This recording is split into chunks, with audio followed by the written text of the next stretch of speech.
energy we have for our show today, so it should be a live one. Of course, the He's Innocent show comes on every Sunday at 3 p.m., and we do appreciate your patience in waiting for our telecast today.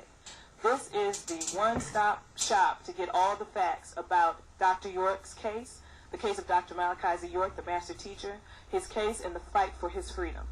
So please make sure you tune in every Sunday. Let other people know, not just members of the AEO or Nuwaubian family, but everyone worldwide who's interested in seeing justice for someone who's been wrongly incarcerated and continues to be wrongfully imprisoned to this day. Now, as we've said in previous shows, we're going to take you from the very root of the case against Dr. York all the way to the present.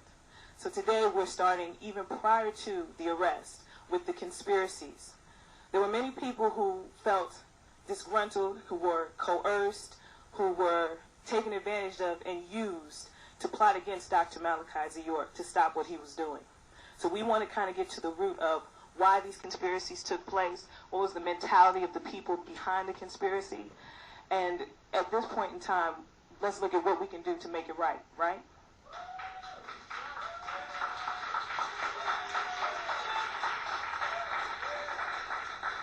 Because, of course, our goal in this show and every show is to free Dr. Malachi Z. York. That's the bottom line. So for those of you who are viewing online on WNUB TV or listening to WNUB Radio, again, we want to thank you for your patience. And we do have a two-part show today. In the first part, we're going to deal with what is known as the South Beach Conspiracy, which had a central figure known as Jacob York that we'll just explain once we get started with our first set of panelists. And also, in our second segment, we're going to be dealing with those who weren't involved in that aspect of the conspiracy, but many members of the Nuwaubian or Tamaray community who became disgruntled and again had their emotions used and manipulated to plot against Dr. York. And we want to kind of get an insight of why, because that always becomes the question when we present that people did conspire against Dr. York. Why would people do these things to such a great man? And we just want people to kind of understand the mentality so that we can make things clear and right in the case. So we're going to start with our first set of panelists, and we're going to have them introduce themselves. And again, if you would, please give your AEO name as well as your English or birth name. Rahobat family. My name is Nefero Sinhuni, also known as KUs, also known as Bernard Forster.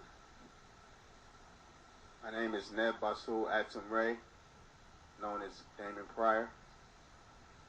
My name is Fapet Hat Sehmet. And my other name is Farah Muhammad. My name is Nafir Nasib Atum Ray, also known as Leah Mabry.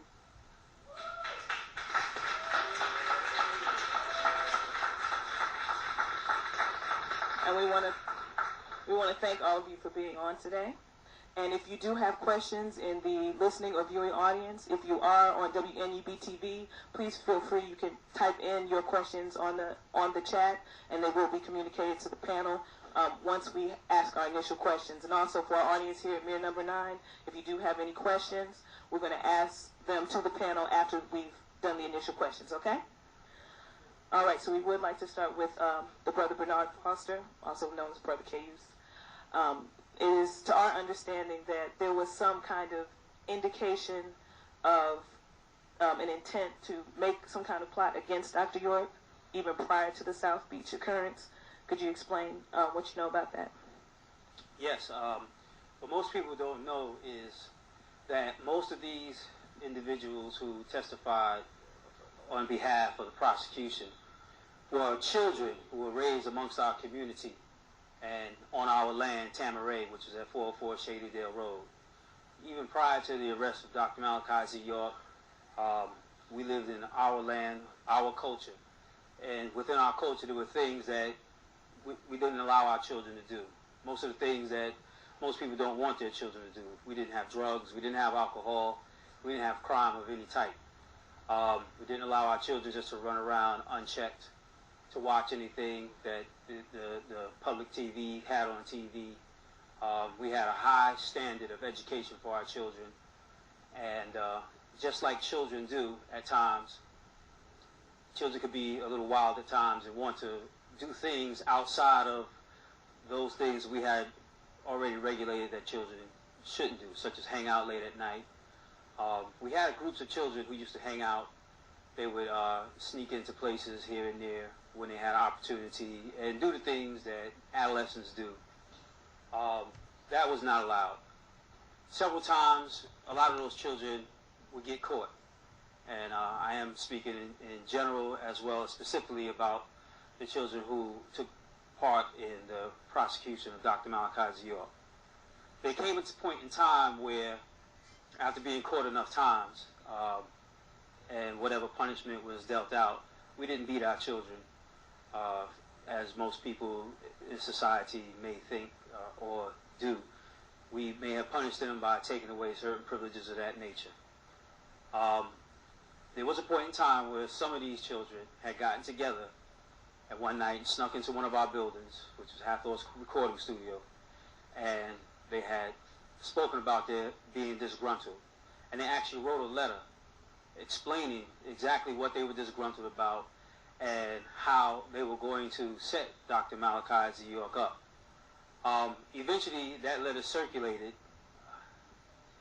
into the hands of certain adults who, at that time, passed that letter on to me, who at that time I did pass that letter on to Dr. Malachi Z. York, and that letter was made known to their parents, and it spoke vividly about how they were unhappy, some of them for different reasons. Some of them because they weren't allowed to sneak around. Some of them were disgruntled because of their parents not being able to do some of the things that they wanted to do. Some of them even went so boldly as to be mad at Dr. Malachi Z. York because he spurned their advances. Once that letter began to become public information, the plot just got worse. There were points in times in the future after that where they would continuously plot against Dr. Malachi Z. York, and it got to a point where they were plotting to do things that would have been detrimental to his life. Dr. Malachi Z. York, at some point in time, after that point, left Putnam County and moved to Athens, Georgia, and set up residence there, and left the land in the hands of the owners who owned it at the time, which were the 9 members of the Holy Tabernacle Ministry Church Board. The children who actually wrote this letter at different points in time, their parents left the land at different points in time, moved on to other places, and some of them stayed behind. We had once even had an opportunity to have a cassette tape by one of those individuals who was actually one of the witnesses for the prosecution, where she also laid out on the cassette tape exactly why they were disgruntled. Some of them were disgruntled because they had boyfriends that weren't living on Tamaray at the time, so if you weren't living in the community of Tamaray, then, of course, when night falls, you go home like anybody else goes home to their house. That made them upset. Some of them were disgruntled because, like I said, their parents were being spurned by the advances they were making towards Malachi Z. York, who was a married man at the time and wasn't interested in some of their parents. Some of them were disgruntled because at the points in time when they did get caught sneaking around the land, the punishments that they were dealt out, and just like any old child would be disgruntled when they're punished. It just so happened to be, as time went on and they moved out into society, there was a certain amount of culture shock that took place.